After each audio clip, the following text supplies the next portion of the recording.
लोकसभा चुनाव को लेकर सियासत जारी है। जैसे जैसे गर्मी का मौसम बढ़ रहा है, ठीक वैसे ही सियासी पारा 7वें आसमान पर है।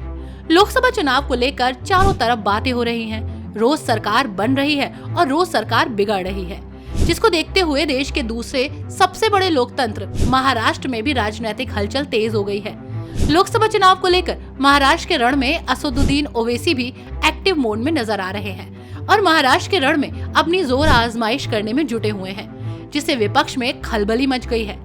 आपको बता दें कि असदुद्दीन ओवैसी की पार्टी AIMIM ने महाराष्ट्र लोकसभा चुनाव के लिए 2 और सीटों पर उम्मीदवारों का ऐलान किया है, जहां पुणे से अनीस सुंडके और उस्मानाबाद यानी कि धाराशिव से सिद्दीकी इब्राहिम को उम्मीदवार बनाया है। आपको बता दें कि पुणे सीट से महाविकास आघाड़ी की तरफ से कांग्रेस ने रविंद्र धांगेकर को टिकट दिया। बीजेपी ने मुरलीधर मोहोल को मैदान में उतारा है।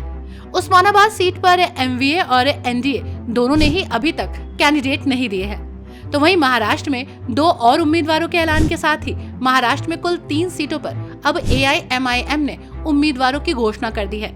यहाँ आपको बता दें कि औरंगाबाद से मौजूद सांसद इम्तियाज जलील को पार्टी ने एक बार फिर से टिकट दिया हुआ है। महाराष्ट्र में लोकसभा की 48 सीटें हैं और पहले चरण के चुनाव में 5 सीटों पर मतदान हो चुके हैं। यहाँ आपको बता दें कि ओवैसी ने महाराष्ट्र में किसी भी पार्टी से गठबंधन नहीं किया है। हालांकि उन्होंने ऐलान किया है कि वो अकोला में प्रकाश अम्बेडकर को और अमरावती से आनंद अम्बेडकर को चुनाव में समर्थन देंगे। इस फैसले का ऐलान करते हुए ओवैसी ने कहा था कि ये दोनों नेता बाबा साहब भीमराव अम्बेडकर के परिवार से आते हैं, इसलिए सपोर्ट करेंगे। तो वहीं ओवैसी के सपोर्ट से सियासी हलचल तेज हो गई है और महायुति कैंडिडेट उतारने के लिए गहन चिंतन और मनन कर रही है। आपको बता दें कि महाराष्ट्र में 26 अप्रैल को दूसरे चरण में विदर्भ और मराठवाड़ा क्षेत्र की कुल 8 सीट पर मतदान होगा। इनमें विदर्भ से बुलढाणा, अकोला, अमरावती, वर्धा और यवतमाल, वाशिम और मराठवाड़ा से हिंगोली, नांदेड़ और परभणी सीट शामिल है।